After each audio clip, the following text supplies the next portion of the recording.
All right, I'm starting recording.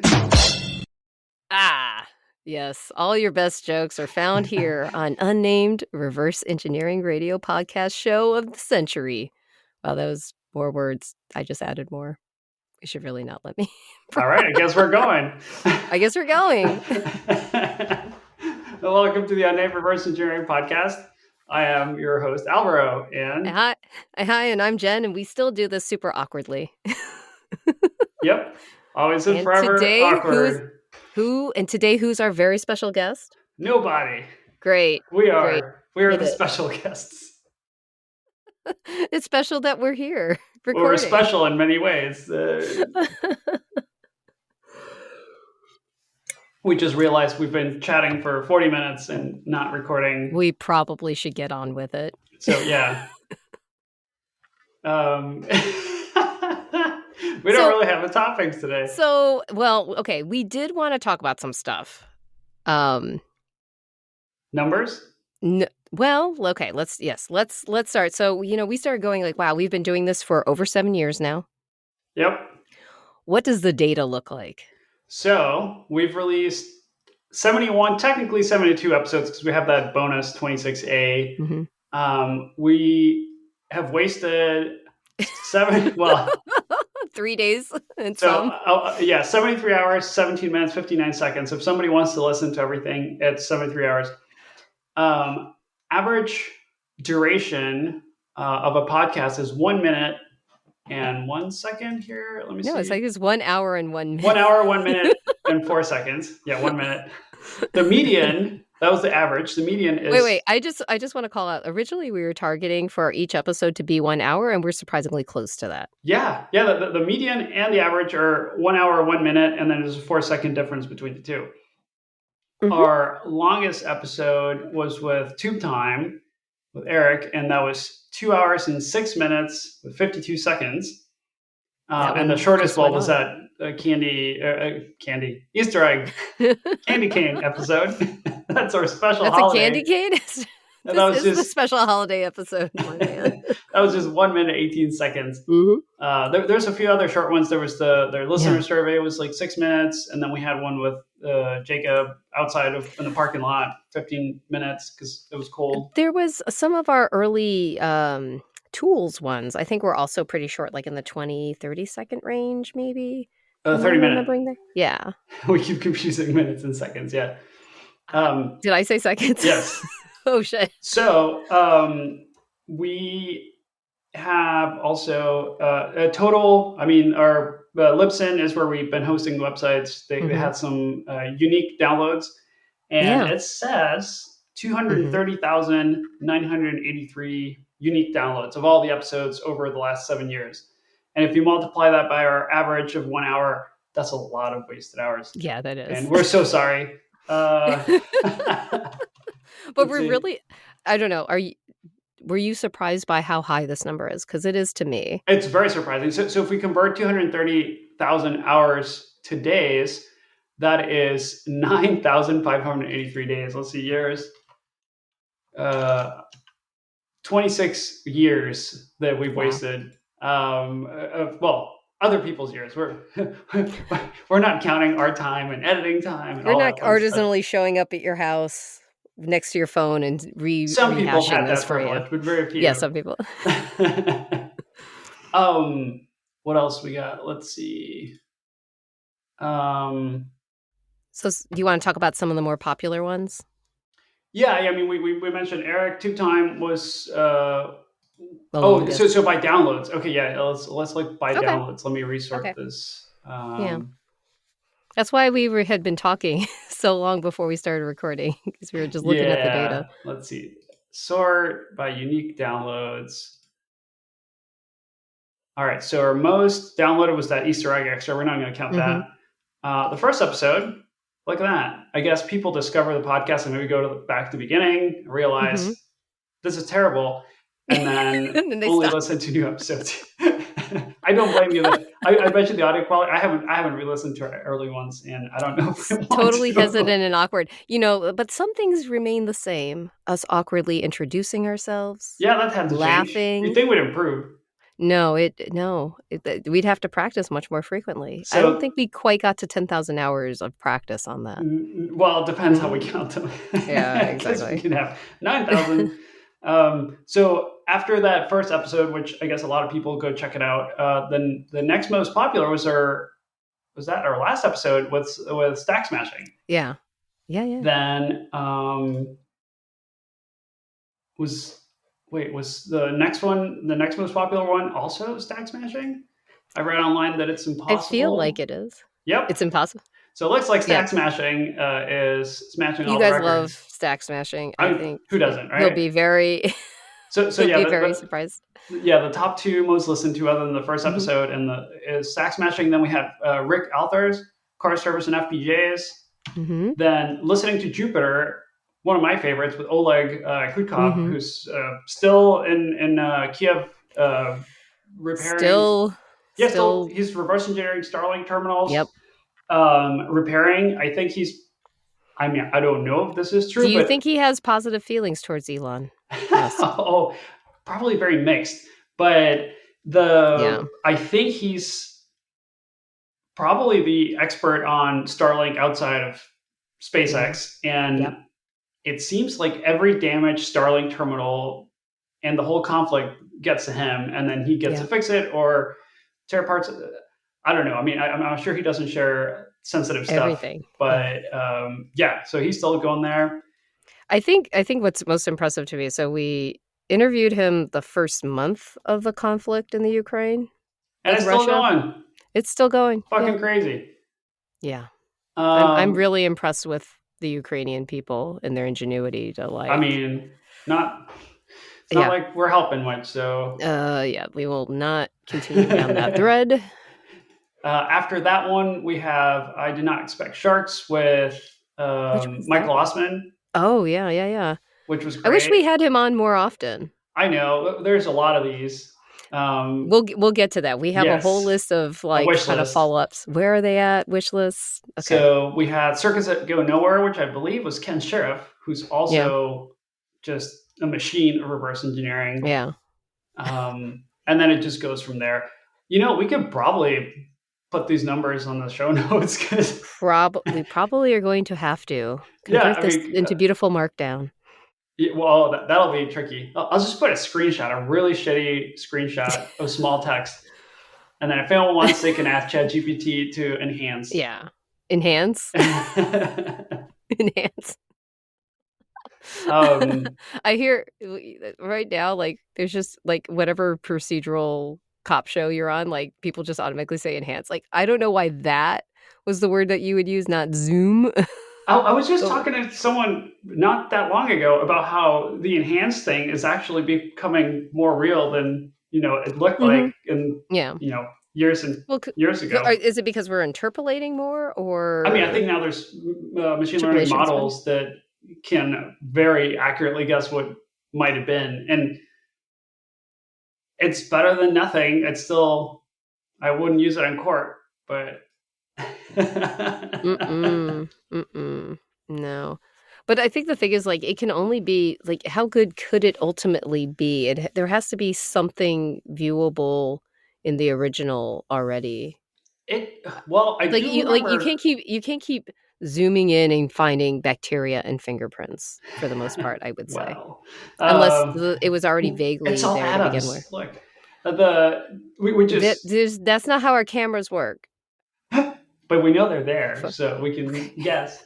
There was. I just rewatched Enemy of the State with Will Smith and Gene Hackman and Jack Black and Seth Green. The cast is stacked. Wait, Seth Green? Yeah. Sorry, in my head. I think about the first time I ever saw Jack Black was in the movie Jackal. The Jackal? It was bad. With Bruce Willis?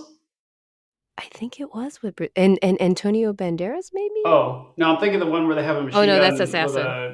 I don't know, but Wait, now I have to go look. in this movie they have a scene where Will Smith is in a lingerie shop buying stuff like a bra or something for his wife, and then this guy runs in, talks to him, and drops the Game Boy or generic gaming device with the recording of some murder. Okay. And then they have two camera angles, and the guy's like, "Oh, rotate the camera at 90 degrees," and then it like reconstructed the whole scene. And this is in the 90s. They kind of do it sometimes for football games, where they'll go from one camera angle to the other, and the computer will interpolate in between, and it looks super. Well, it probably looks better now. I haven't seen it a lot, but when they started, it looked really funny. But I do remember at some point there was researchers were reconstructing images. Like they would have a picture of an object, and they were able to get a low resolution image of what's behind the object by the light bouncing around it.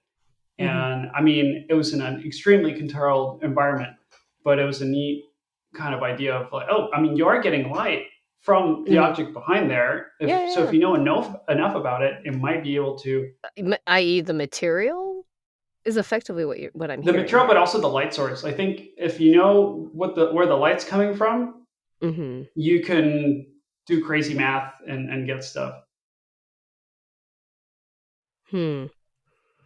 Yes, it was with Richard Gere and Bruce Willis, but I think I'm confusing it with. I'm going to go with Assassins, which was with Sylvester Stallone and Antonio Banderas. Oh, maybe it's that one. But I just remember Jack Black. I was surprised, like later on, you go, "Oh, that's Jack Black. This is horrible." I have to say, like, to see behind objects. Let's see. Yeah. Check it. This is MIT Media Lab. Yeah, so I'll put a link, but it lets, with a very controlled environment, they were able to see behind stuff. So, I mean, maybe with lots of compute power and super fancy cameras, like, the cameras that capture light fields instead of pixels, where you can actually get the angle of the light coming in. Angle of incidence, yeah. Yeah, maybe they can do neat stuff in the future with, I don't know. It'll be cool. Well, I say, like, if you know a material and you know, like, what its reflectivity is, you could potentially deduce angle of incidence. But I don't know, or you could then, if you knew the angle of incidence and its contribution factor, I guess you might be able to have a sense of, like, the material. Maybe. Yeah, and I'll put a link to it. But there's so much material. Yeah. But anyway, science aside. How do we get to enhance? Oh, because I was going to put a shitty screenshot of the statistics. Yes. You did this to us. Yeah, I did. Sorry. That's, So, yeah, so past guests that we've been following along. Like, I very recently saw Jiska in the news, basically. I read and actually encourage folks to check out 404 Media. It's an independent media organizations for journalists that do really great reporting, and a lot of it's in privacy, security, computer stuff. And they picked up on some forensic lab in some police department started noticing that the new iPhones were rebooting after a few days on their own, and that makes them a lot harder to break into.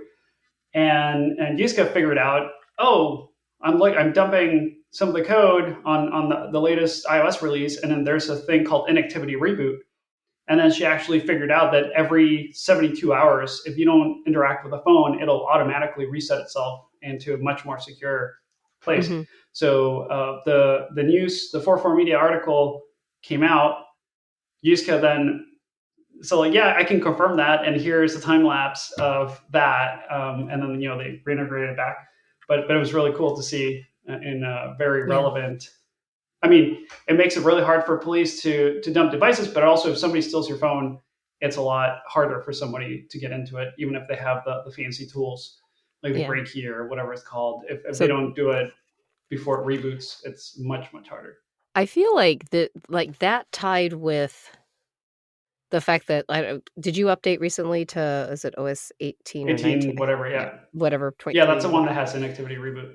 Right. So I don't know if you noticed, but it's like bugging you for like who your legacy is. Like, someone need to get into your phone because you passed. They're trying to identify like particular users. Oh yeah. So I feel like that's tied into that now. I haven't set that up, but I am that person for other people. Yeah. Another guest I caught up with recently was Joe Grand. He was on the Fairy Cast episode way back my first store camp. Yeah. And Joe's been that was doing like ages ago. Was that 2018 or 19? 18, yeah. Yeah. That was his first, just over a year probably of the podcast existing. Yeah. And he's been doing videos on basically breaking into Bitcoin wallets, like hardware wallets that people forget their passwords to. And well, there's that one, and that begat more. There's been a few. Some were not full, and some were. But the production of the videos is really great, and it's entertaining, and Joe's having a blast. And I recommend folks check those out. We've talked about Ken Sheriff, and he's on Hacker News constantly at on the top because he just reverse engineered another chip or aerospace equipment or you name it. He takes it apart, describes how it works in detail, and he's been doing that for years, and he's still going. Yeah, the one thing I was going to add, like recently, he didn't reverse engineer. Well, I guess he reversed something different. I think it was it a Navajo blanket that was representing? I forget which chip, but did you see this? Oh, was it a picture of a chip, and then he looked at it? It was woven as a blanket. You see what I'm saying? The Pentium as a Navajo weaving. Yeah, if you go to Rito, RIH. I can't spell RIGHTO.com. Rito. Oh, maybe. I always hear it as Rito. Well, then that would imply two T's, but I think it's Rito. That would imply that I know how to read. Oh, and that's not necessarily true. You're not alone in the United States. I'm hearing more and more that up to 20% of I am one of those Americans. Well, these are complicated words here. These are lots of letters. But so it's a weaving of a Pentium chip, and then he actually looks at the original image and tells you where the instruction decode is, the floating point unit, all that stuff.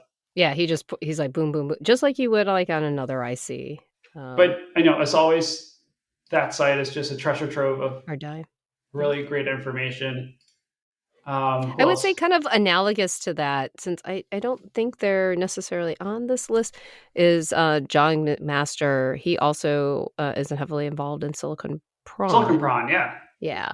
And that is also like a cavalcade of different dyes, pictures that are suitable for reverse engineering. And I think Ken has definitely contributed and utilized several of those images. Yeah, I mean, I would say that's the place to go to see decap chips. And John is the go-to guy. Yeah. And I would say, like, if you're on that Discord, like, it is very interesting to, like, there's probably just a lot of tools talk to get to the images. And so a lot of those techniques are super interesting, but also acidy. There you go. Oh, and wait, how do we know John McMaster? Oh, is it that time? It is always that time. To talk about the Mountain View reverse engineering meetup? Yes. Happening every month in Mountain View. And actually, this coming up month is a gift exchange run by another former guest, Natalie Silvanovich. Who's also still always working on stuff. I mean, I believe, don't quote me, she's still at Project Zero, just kicking ass. Yeah. And probably still doing Tamagotchi stuff. Probably. How could that not be? I would say probably, maybe I could find the picture for this. I don't know if we put the picture up last time, but one of the meetups, we had the iFixit truck come. It wasn't iFixit, but it was one of the X-Ray. I think iFixit is a customer of theirs. Yeah. Come, and then we just were all kind of so usually we're at a barbecue establishment in the area. Yep. And then there was a light drizzle that evening, and we all piled into the truck to get various things x-rayed. Yep. One of which was a Tamagotchi. There was some other stuff, but I think I have a picture. It's distant enough that I don't think you can see who's who in there. But you can see like just cords. Yeah, it's like a white van that parents tell you to stay away from. Yeah. And then inside were two big X-ray machines, and we were X-raying everything: phones, work Tamagotchi badges. Yeah. I definitely scanned my work badge at the time. I don't think there's any surprises of what's in that thing. No, there were. So I know, but I'm like, they're all kind of like if you. Well, we had multiple people working there, and some badges had more antennas than others. They looked the same on the outside, but some had more different technologies on there. Okay. Which that was surprising. Okay. But yeah, that was fun. Let's see. Oh, we should talk about who's been on the most. Oh yeah. I mean, is it already that time? Well, just we can. Okay, we're just sauntering about. Yeah. But this is very much not 100% accurate, but we think it's pretty accurate. The person who's been on the most, other than us, is Piotr Ezentemsky from 1-Bit Squared. And I think he's been on 4 times because he helped out in, I was in Tour Camp. I think he was in a couple episodes. Then he was in one of the Hackaday Supercon episodes, snuck in there. And then we had a dedicated episode with him. The second most, I think, was Gareth, who was the gracious co-host that pushed me to actually record during Tour Camp and helped out a lot. So I have to say that you are less inclined to record during conferences. Yeah, I hate it. We were at DEF CON. I am more of a like, let's just go do it. Like, good, bad, or otherwise. We'll figure it out later. But it's very overwhelming too. So I can see. Yeah, no, I hate just grabbing random people. And you don't have to grab them. You just putting a mic on their face. Yeah, I'm depressed. We did have press badges, but we did achieve that level. Yeah, and people were very interested in our SD cards. Excuse me. I have a cold. Sound fine? Yeah, it's fine. Well, so whatever you're drinking. Hot water. No honey. Okay. Where were we on our list? Yeah. Well, we're a computer, and we mentioned we'd talk about some tools, because now we talked about Glasgow, the Glasgow Interface Explorer, which is now available. Right. So when it launched on, Crowd Supply, February 2nd, 2021. Was it 2021? Because I feel like it was 2020. That's where it was funded. They might have talked about it. I think we might have done it during the earlier in the pandemic, because I remember, and then we got it this year. Let's see. Because I think I looked back at my messages. I was like, "Holy crap! I've been waiting for this. I signed up for this in 2020." It was January 3rd, 2021. Oh. So that's when the episode released. So we probably interviewed him in 2020 in December, and then I had to edit and release and all that good stuff. Or you did it. I don't know. One of us did it. Most of the time it was you, if I'm honest.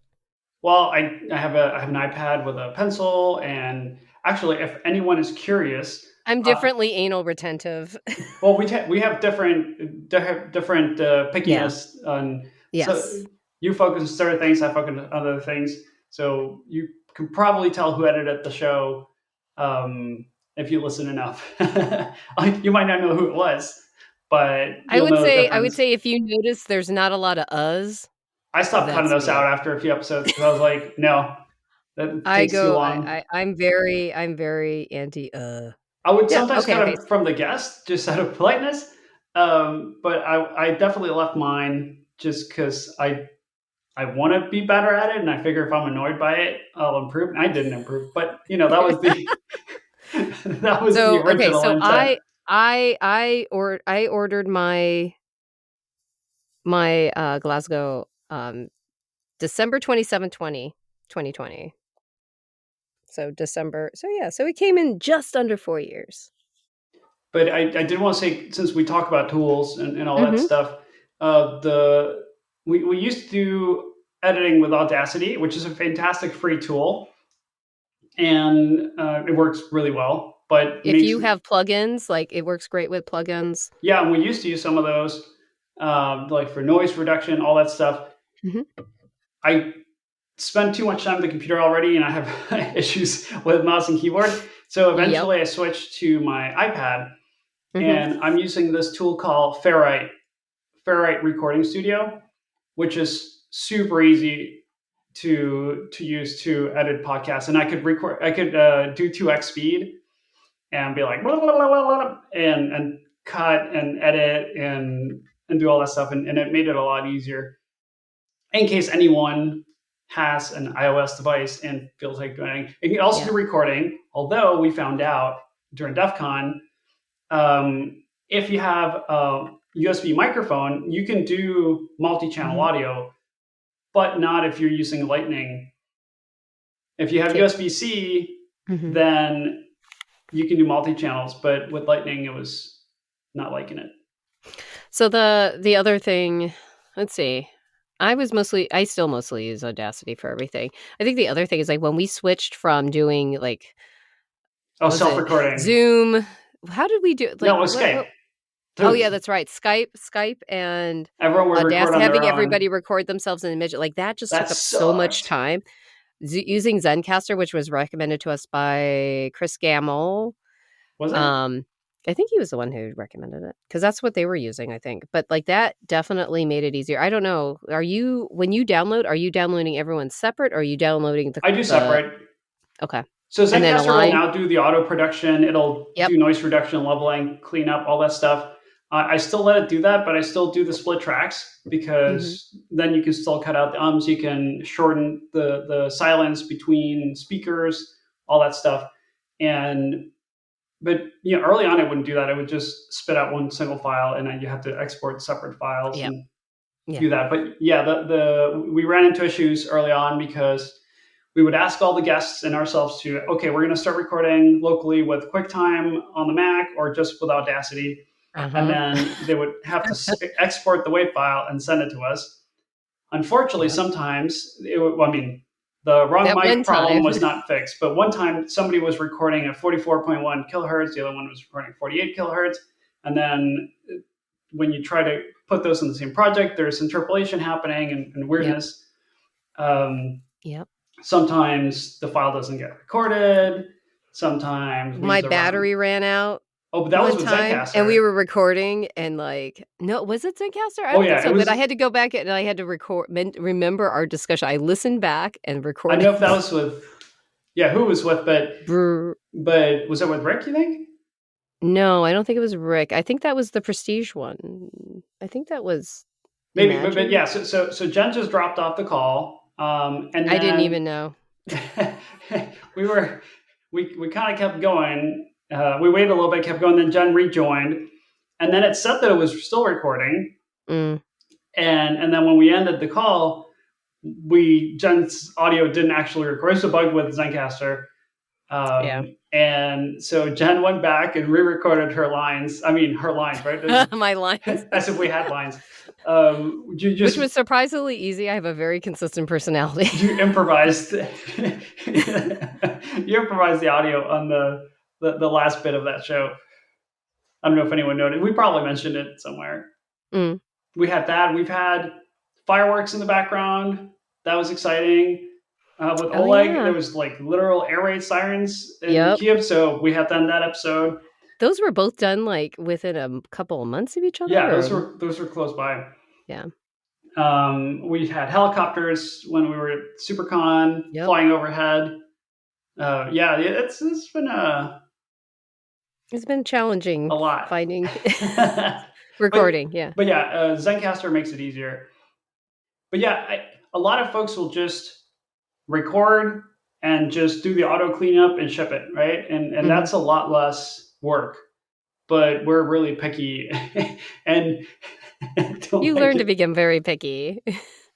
No, but because something like clearing a throat or a sneeze, all that stuff. Oh yeah. I listen to some other shows and they just leave that in Yeah. because it makes the process a lot less arduous. I think it also probably brings an air of authenticity. Sounds totally marketing right now, but I think to some degree people want to know that you're talking to real people and that real people like sneeze and cough and sniffle. I'm gonna leave him in this time. No, you should To be not. real. You're just gonna start spitting on the floor. Oh my god. Things that nobody wants to hear. Yeah. But kind of going back a little bit. So yeah, Piotr, like there was Glasgow. I think the other longest wait for a product and they delivered. Okay, there may be many things from a past guest, not from us. Was probably Jerry Ellsworth, which the company went through a number of names. So I don't remember what the first name was. It started Valve, then I believe it was Technical Illusions. Yep. Then it was Cast AR. Yep. There might have been something in between, but Cast AR was the one that had the shot glasses that I have in my house. No. Well, now it's Tilt 5.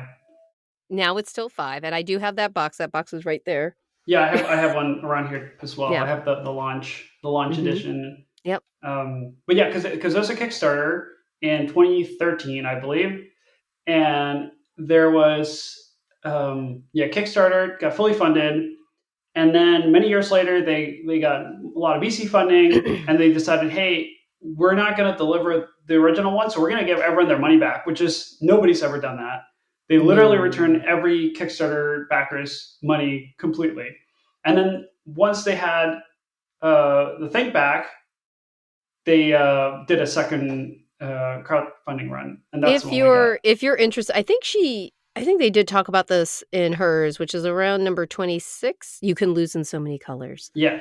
I think she really talked through that, and because this during 2013, this was where kind of really when it started happening, where Kickstarter did not think that they were going to be responsible for launching companies. That was early days of Kickstarter. It was very early. So you would have people who come up with fantastical things that hadn't even been built yet. Because I even worked for startups that things had not been built yet. Now the system is much more refined. You need to have a prototype. It needs to be approved before you can even put your listing on and start asking money. Yeah, if it's hardware. Yeah, exactly. And that's one thing. Yeah. We mentioned Crowd Supply earlier. I think they have the best track record for successful. But basically, whenever anything gets funded, they deliver because they work really hard with the creators to make sure they have their shit together before they ever list anything. Yep. And that means they don't list a lot of stuff. But what they do, you can be pretty certain that if it gets funded, you're going to get it. And I'm just looking. Kickstarter got funded. Got founded April 2009. Yes. So I got my first Kickstarter that I ever put in money is the only one. There's maybe only one other one that ever failed. Was 2010, and it was for pictures of basically a choose your own adventure robot experience. So the painter would paint something, and then the next person who was a patron would say what the robot would do next. And you would just have these unique images, paintings, not AI driven. Oh, wow. I'm looking how much money I've spent on Kickstarter. Oh, don't depress yourself like that. So what was your first one? It was the Gamergate one, the tropes versus women in video games. Yeah. God, that feels like so long ago. I know. Then there was Sufficiently Remarkable. What is this? Webcomic by a friend. Yeah. Mighty Number 9 was a Mega Man basically game. Then there's Cast AR there. That was, let's see, December 16. No, that was the last update. Wow. Doesn't say when I backed it, but yeah, that was Cast AR. It's great because you can still see the videos on the sites. Oh yeah. I still can see the one for the company that I was leading. I got it's been video games, time lapse trigger for cameras, PCB grip, electronics assembly system, a blanket, The rumple blanket. A blanket. A blanket. That's of the technical things. Like I had so my rule is one hardware technical project investment at a time. So if it takes 4 years for you to get it out, I'm basically stuck waiting for you before I. But I've funded a lot of friends. Like I funded a friend's like the Smiths project where she just used her voice to redo all the Smiths catalog.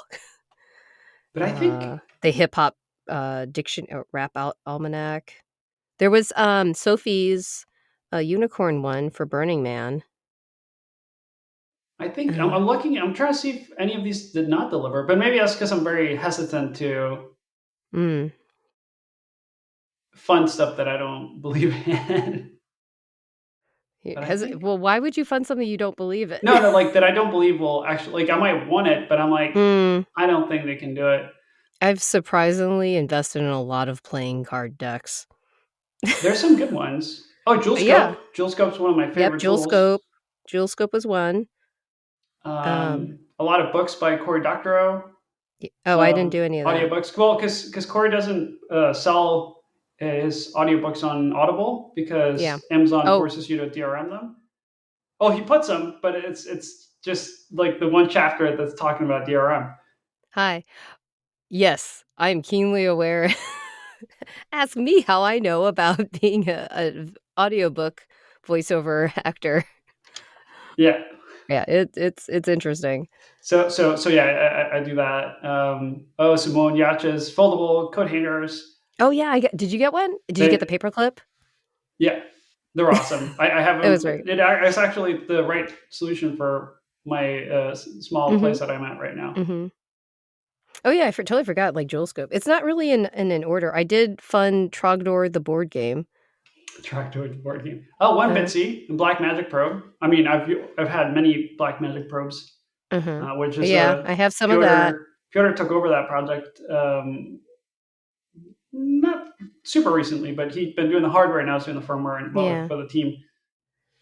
Bubble Sort zines was like kind of like teaching computer science using zines.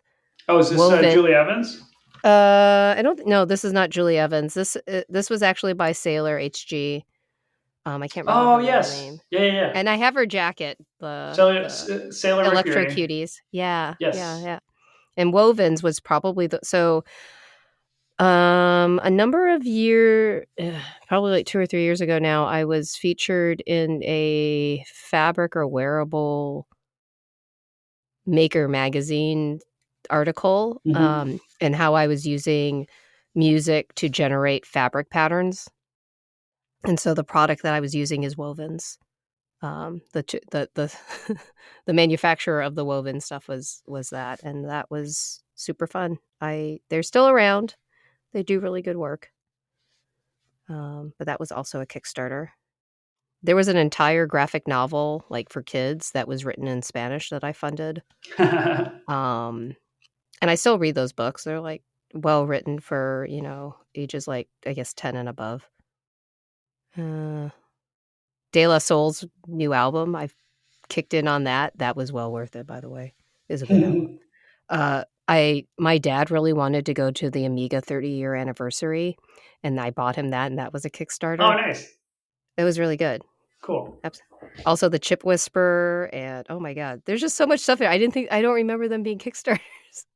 But anyway, back then, we got a lot of stuff. Back then, you needed there wasn't really like you had to have like a real demo ready to go. So things weren't as thorough, and so they kind of like it was back in that time period. And not saying so, there were a lot of people that just never got their stuff ever. Yeah, no, I mean now it's different. It'll still say backing this project is not a guarantee, blah blah blah. But it's bad reputation, so they don't want to do it. Right? Because I think what was the other one?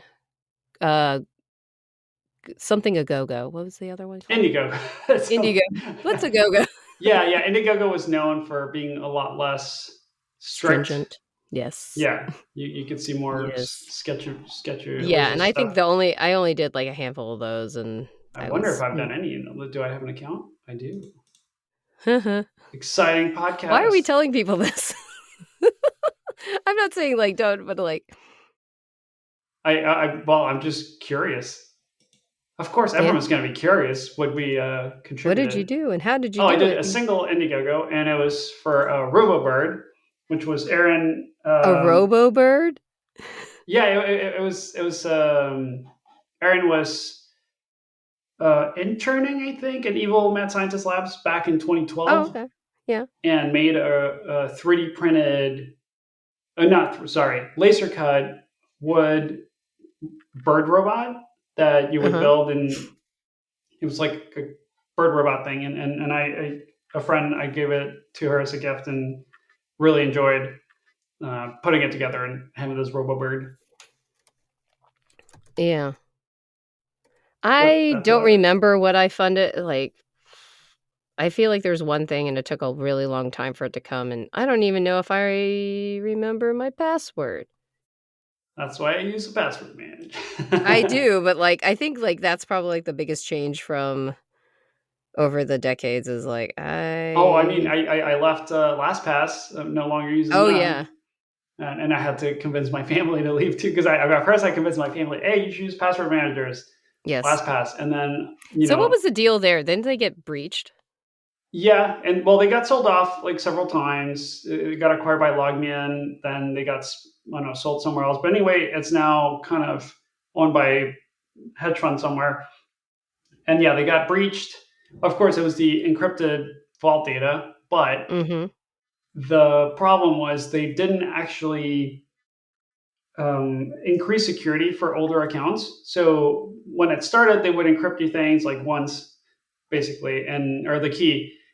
Later on, they switched to like a memory heart, I think memory heart algorithm for the password hash and then would say, hey, we're going to do 100,000 or a million iterations of the hash over and over, which is slow. It might take a second. That way brute forcing would be really hard. Yeah. And they changed those defaults. But if you had created your LastPass account in the early days, your number of iterations was 1. And even though they kept updating that number of iterations to keep up with the times, a lot of those older accounts did not actually get updated. So when they did steal all the database, first they did have all the URLs because those were not encrypted.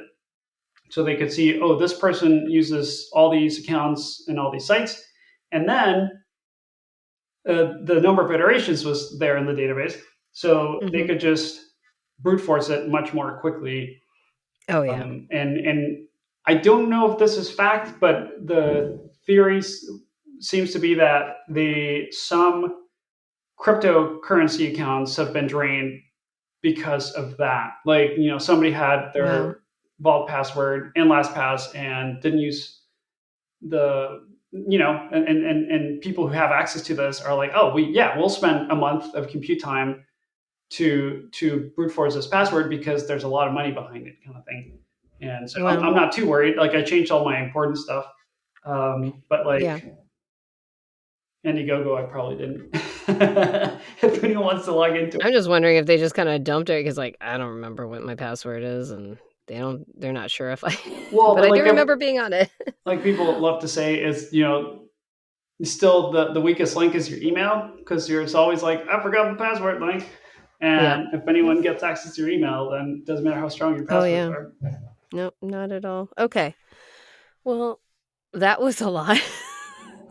Yeah, but both of those parts, and we also, I think we've also forgot, like, Chip Whisperer was also Colin O'Flynn, yeah. Colin O'Flynn. Hey, Jen, what time is it? It's tangent o'clock. Oh man. Okay, so kind of going back through like the list of people, we did kind of talk about, like, we already talked about who's on the show the most. But who wasn't on the show? Everyone else. Now, there's some folks who we always wanted to have, but never got around to it. So Azaria, like Fox 101. Did the books, the ARM books, the ARM assembly, malware books, ARM reverse engineering. Well, if you go leg-assembly.com, because ARM-assembly, I guess, got mad. But anyway, But yeah, we got the books, we have the posters, ARM assembly, all that stuff. Yep. Never had her on the show. And we did try. It's, but I think she gets hit up a lot. Yeah. Marcan from Asahi Linux. I think Asahi Linux is one of the coolest reverse engineering projects there is. And why is that? I'm not as familiar as you are with. So the Apple M chips, the ARM M-core chips, they basically are reverse engineering everything kind of clean room style to to basically make Linux drivers for it. So now you can run Linux on, I think, M1 and M2 processors. And use Wi-Fi and use the sleep modes of the processor, all that stuff because of the Asahi Linux project. And then there's, I think it was Amanda Rosen, something, doing reverse engineering the graphics card, so they have full OpenGL working on it. But basically, that project is going to let these M1, M2, M3, M4 Macs live forever with Linux in the future because they're putting in all this effort and work. Like I donate to the Asahi Linux project. I encourage people if they care to do so as well. Yeah. But and we'll get a link there, obviously. Yeah, and the reason I mentioned the clean room or whatever reverse engineering is that they're contributing all the updates to the Linux kernel. And I think even Linus Torvalds is using Asahi Linux on a MacBook, which is really cool. Yeah. He is not an easy person to please. So he's one to do that. Who else? I mean, there's some people that we've met many times we just never had on, like Joe Fitz.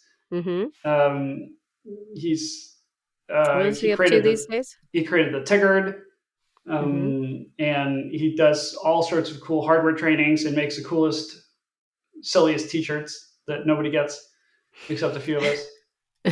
He always has a new shirt on, and it's just a white shirt with some text, and it's super nerdy. He made the stickers for the which ones? The I Want to Believe for this. What was the? Remember when there was that article about the implant on the server for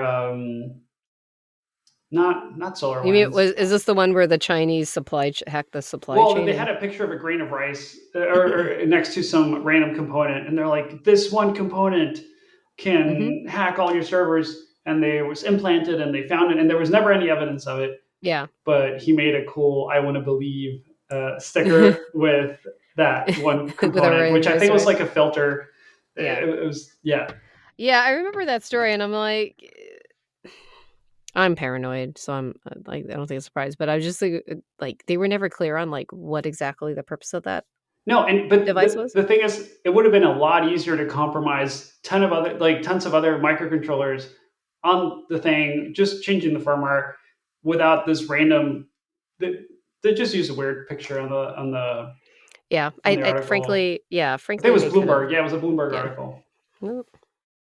But yeah, Joe Fitz. Who else? Foone, who's always doing cool reverse engineering stuff. So continuously their feed. If you're not following them on Mastodon, you should. Just always really good stuff there. Tends to look at older tech like video games, handheld Bible, like electronic Bibles, I think was one that I remember. But I think more than, was it maybe 3 years ago, did the reverse engineering of a pregnancy test. In case you were wondering what was inside, there's not a whole lot that's going on there. It's a very it's a very simple assay. Probably got Doom to run on it, I think. Oh, did he? Yeah. Joe Fitz. I mean, yeah, we had Bunnie Huang. One of OG reverse engineers who did the Hacking the Xbox book and then published it free online for everyone, which just and it's I don't know if you saw the recent. We also did that laptop. Yeah, the Crowd Supply laptop, the handheld on Crowd Supply. Yeah, I think he's on the board at Crowd Supply or an advisory board or something like that. But recently there was the case of the pagers in in exploding Israel. pagers. in Lebanon. Yeah. Bunnie wrote a really good article I think everyone should read on why this is so bad and how not that hard it would be to do this, like to buy a battery making machine and like so saying that it's a slippery slope. If we start doing this, then we can't trust anything ever again. It was a good article. It was very much the long play. I haven't read it. I will go back and read it, but I know within our household there's a lot of discussion of how much of a long game that was. Like, how do you make that happen? Yeah, but Bunnie's pretty level-headed, and yeah, the article is called "Turning Everyday Gadgets into Bombs is a Bad Idea," and then it goes into why it's not that hard, why it could be hard to detect, technical summary, how to attack supply chain, Pandora's box is open. We'll put links to all these things. Yep. Who else? I think it goes back to the ever evolving rules of warfare. And I think that, like, you know, the big transition between like what we had in the Civil War to World War I was huge. It used to be like you would just kind of like weapons. Well, you would and then there's that next jump. But the, you know, like Civil War, kind of like, you know, all the English and British war, like you would just line up. You would line up and send them out, and then like at night you just kind of like chill, recoup, because you couldn't see shit. So why are you wasting ammo and knives? Like, it doesn't make sense. But as the technology got better, you could do things that other, you know, that go beyond just daylight. Right. So, but it just felt like, you know, you look at the Enigma machine and you look at like all the other tech, like, and radar and so on. Like, I don't think that we have very established rules anymore for war. It's just kind of always. If you have, I mean, certainly Ukraine has been using drones so much more adeptly both than sides, I would have ever seen. Yeah, no, absolutely. But like just seeing like how they were using them, beyond knowing that it's not like the U.S. like drone system, because I think most of the time up until then we always thought of drones. It's a big, like expensive a big plane. ones. Now big it's plane small, as opposed scary. to like I highly recommend, if folks like fiction about these things, Mm-hmm. the book called Kill Decision by Daniel Suarez, who's one of my favorite authors. It's not that new, but it talks about kind of like drone warfare if everything was cheap and expensive and smart, and you talk about swarm algorithms, all that stuff, much before it was very forward thinking. What was his name again? Daniel Suarez. He comes to DEF CON every year. The whole Darknet contest at DEF CON was based on his book Demon and Freedom TM. And I love all his books. Another person that we didn't have on that wish we would is Maddie Stone. Yes, another badass reverse engineer. And Malware Unicorn as well. Oh yeah, that was up there. Both at some point or another stopped by the reverse engineering meetup in Mountain View, because it's a place to be. Wednesdays, once a month in Mountain View. I mean, and there's more, right? We can't remember all of them. Yes. If you want to find us, it's very hard. I think it goes back to what we've mentioned a couple times in the last few episodes. Because of the shifting, evolving social media landscape, it is very hard to set up interviews anymore, because Twitter's just kind of like without a connection. That commonality hurts. Before, you just DM on Twitter, and usually it was okay, but over time it got worse and worse and worse. Yeah, it absolutely did. And I'm hoping that with Blue Sky it's going to be a lot better. Can you DM on Blue Sky? Yeah. Okay, because I haven't done many, but I have a couple that I've done, like meeting up with friends from college. Yeah, I mean, I'm on there. I'm on Mastodon. I've kind of took a break the past month, but I'll Mastodon and Blue Sky, I'll probably check. Alvaro's away from his account right now. If you leave a message, he'll get back to you shortly. I need to set up. Yeah, that's not a thing with social media, right? With email, you could set autoresponder. Like, oh, I'm not here right now. I guess you could set your top message or pin. Your pin, the pinned message, but yeah, I don't think who looks at pinned messages necessarily unless they're stalking you.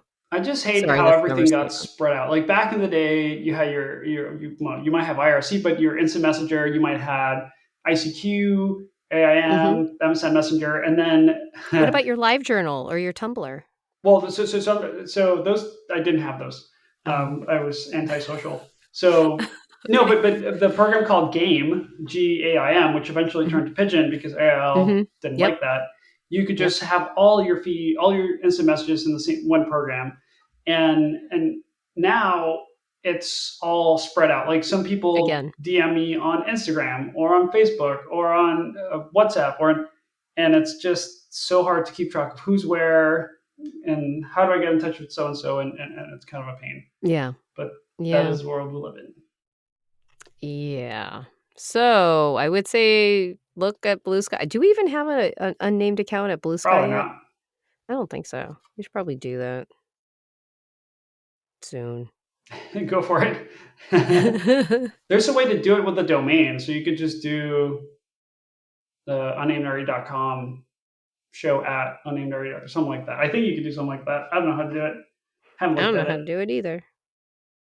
I guess I don't see anybody who actually like deviates from Blue Sky the social though. Oh no, there's quite a few. Really? Yeah. If why are we having this discussion? Well, this is important for everyone to know, of course. This is important.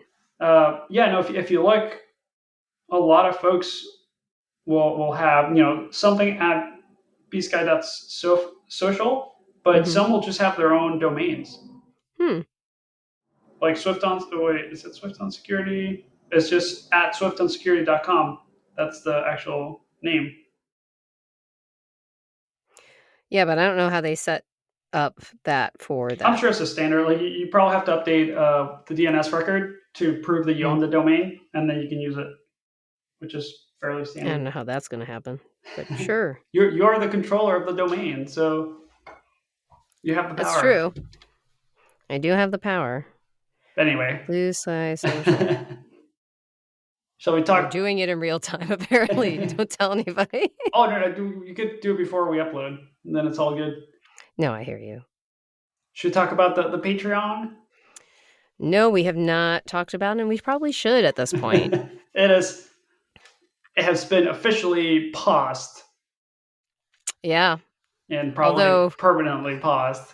Yeah. And why are we doing that? So right before Thanksgiving, Alvaro and I got together, as we sometimes get a chance to do now that we don't live so close to each other. And we are having a nice ramen. It's nice. Yeah. Ramen Seas. Thank you so much. Ramen in Sunnyvale. Yep. Which is near Mountain View.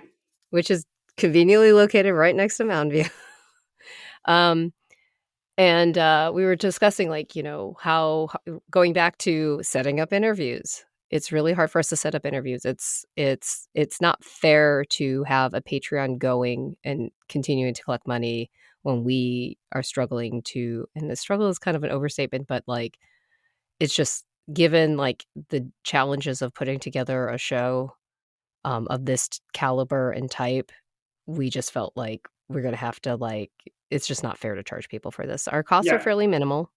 Yeah. I mean, first, thank you to all the Patreons, current and past. With all the funds we've gotten from Patreon, we're going to be able to keep the podcast up for a decade or two easily. Yeah. So, thank you. Yes. And that really goes to the power of, it really does take, $1, $2, $3 from people to go. It doesn't, it's not a high lift type of thing. Mm-hmm. But yeah, we've it's guilt. I would say it's a lot of guilt. We feel a lot of guilt of having all of you supporting and us not delivering episodes. We used to do once a month, and that was slow but steady.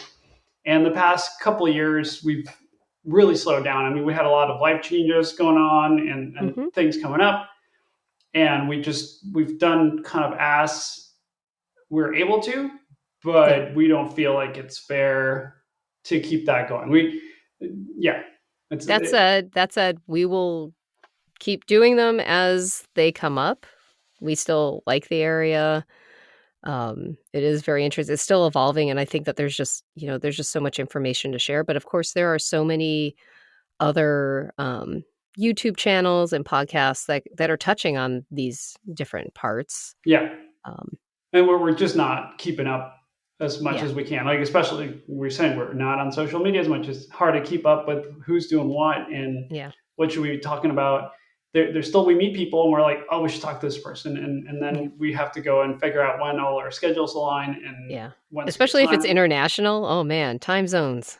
Even if it's not, it's just people have schedules and lives and it's I think that's the hardest part. I mean, I would say the number one blocker for us doing stuff is reaching out to guests, finding a time, even if it's just us just finding the time. We have to do that. And I put number 3 probably editing because it's a pain in the butt to do it to the standards that we have, right? We can just upload it and go, and that would make things a lot easier. We also take great pride in our show notes. We usually have a link to most of the things we talk about. That way people can follow along or just go and see.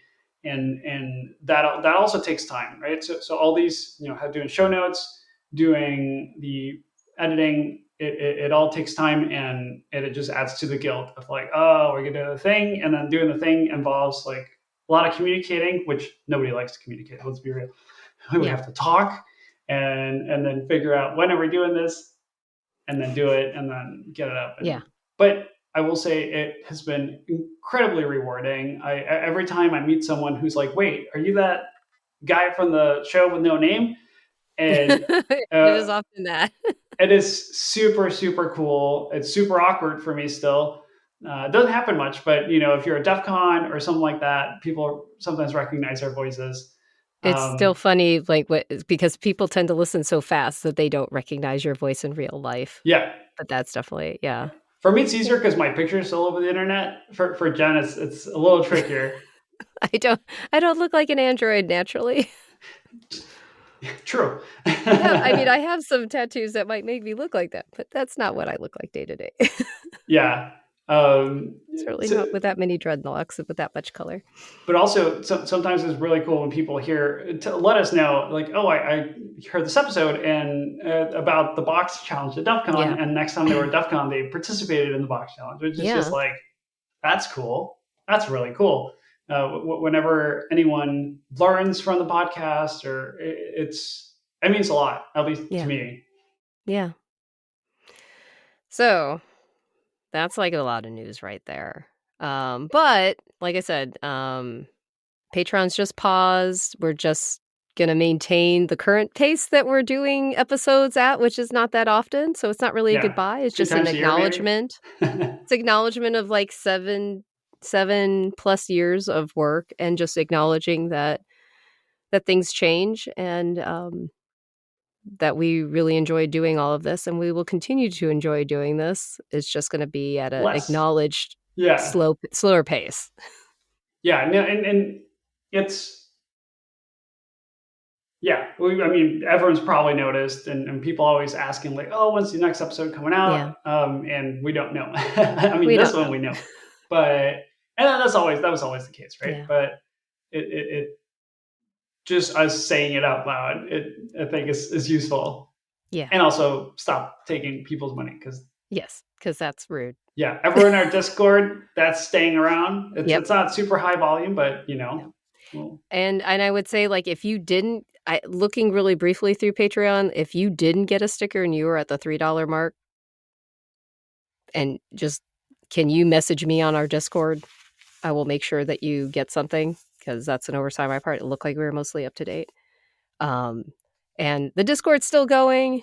Discord, people still talk all kinds of stuff. That doesn't cost us anything, right? It costs us nothing. So, yeah. Unless we want to add in special Flare. No, but I think with Discord you pay yourself and you can boost servers. They Yeah, have you can do weird boost. Yeah, gamer metrics. shit. Yeah, I don't I don't have any understand need it. for that. Oh, you Yeah. don't want custom emoji? What would be our custom emoji? And oops, magic smoke is out. The I don't logo know. of the show. But yeah, I think we've covered all these things. Yeah, I think we have too. I don't know if we're gonna do a full shout out of everybody. Do you want to do a full shout out Oh, of that would take everybody? too long. It would take a long Yeah, time. There's a you lot know of who you listing. are. Thank you so very much. I mean, I will do one shout out. Okay. Lenore from Yellow Mad Scientist Labs, which is now Bantam Tools. Yes. Was her she was our first Patreon, and still was there, and just, I mean, she's the best. But she is absolutely the best, and I am so impressed with their move out of the Sunnyvale all the way to New York. Still roasting coffee and making robots with cats. Mm-hmm. With cats, so many. The cats just weighing her down. Yeah, yeah, and you know, similar things to Gareth, who co-hosted and was also one of our early Patreons. But just everyone, whether supported on Patreon or just letting us know, sharing the show, or in person, yeah, means a lot. Okay. Oh, so are we ready to go? It's over our median length of an episode, so so it's time to go. I didn't think we had that much material. I think that's how other podcasts do it. They just talk randomly for hours and hours, which we don't like to do. We like to be informed. Yeah, well, that's what, like, our best ones are when we have guests. We got that from that survey, okay? Yeah, definitely. So we're surprised if you even got to this part, okay? We could have told ourselves that. So, like, let's do our little outro, okay? Yeah. We don't have a guest, so there's no one to ping. We really, once again, really want to thank our Patreons for basically supporting us all these years. Yeah, we'll send an email through Patreon before we shut it down, just to make sure everyone gets it. Because this is really stupid, but Patreon let me pause it, but I can only pause it once a month. 1 month. Yeah, I know. What is that? Pause it again, and I have to pause it again. So I was going to ask you about that because I got that email, and I'm like, this is dumb. Yeah, no, it's dumb. That's okay. Yeah. And then, you know, of course, if you have any comments or suggest names for the show, because we're always looking for a new name. It's never too late. You can find us on X, not really, at the unnamed_show. We're going to have a blue sky by the time this comes out, and we will make sure it's very clickable and lookable or something. It will be very clear. We're not looking at the comment form anymore. In fact, I'm going to click on it right now and see if there's anything that actually is there. I don't know if there's anything actually there. I was looking at our well, it's still reviews. We were not prepared for this. Either way, you can always find us at unnamedre.com. And that should also have our social media and everything. Yeah, that'll link to everything. Yeah. You can find me on Blue Sky as Rebelbot Jen. I think that's still true. I might have switched. Probably. Oh, man. Things changed so much. Wait, how do I get out of this? Yeah, Rebelbot Jen still on Blue Sky. You might find me occasionally on Instagram as Rebel Jen VO, because that's unfortunately part of being a voiceover person is you have to like be on Instagram and Facebook, which is horrible. There will still be no pictures of me, but you'll see by the icon, it's definitely me. What about you, Alvaro? Where can people find you? Is it on Twitter? It is. I mean, I guess I am there. I haven't posted in I made mine all private because of that whole AI thing. They're using your... Yeah, no, I have just not really posted anymore. Yeah. I have alvarop.com is my website. I have Alvaro at Mastodon social maybe, and then Alvaro P at Blue Sky and other stuff. But I will say, and I'll make some more plugs, Cory Doctorow and then Molly White, who does the Web3 is going just great, which is a great website. And they have been promoting a thing called POSEE, POSSE, which is an abbreviation for publish on your own site, syndicate elsewhere. So instead of people posting what they're working on Twitter and then on Mastodon and Instagram, you put it on your own website and then you just kind of link to it from all these sites. And that way, when, Mastodon or Twitter, whatever, if it goes away, all your content's still in one spot. People can always find it there. And then you don't have to be worried about, oh, does Twitter only allow 240 characters? How do I post it? They just It's so confusing. post on your own website and then link to wherever you happen to be right now. And then the conversation sure will happen in various places, but so it's called POSEE. And I think I'm going to start doing that because I also personally have not been posting a lot of my projects in a while, and I would like to start doing that again. So I'll probably put it on my own site and just put links to it everywhere. And honestly, I want to get back to doing projects. I mean, most of my time has been spent doing voiceover or dance-related stuff, and it would be really nice to have some time to go back and actually do technical projects. Yeah, which is one thing, right? I always felt guilty. Oh, I need to work on this thing. Oh, but I should also do a podcast, or I should. It has taken away a little bit, even though realistically it shouldn't. Just the mental block has been there, and I have a few ideas I want to work on, and we'll talk about them at some point. We'll probably at least do a yearly catch-ups.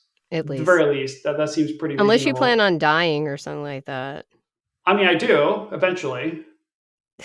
That's planned? I'm not one of those, like, I'm going to live forever. Oh, you're not rich, are you?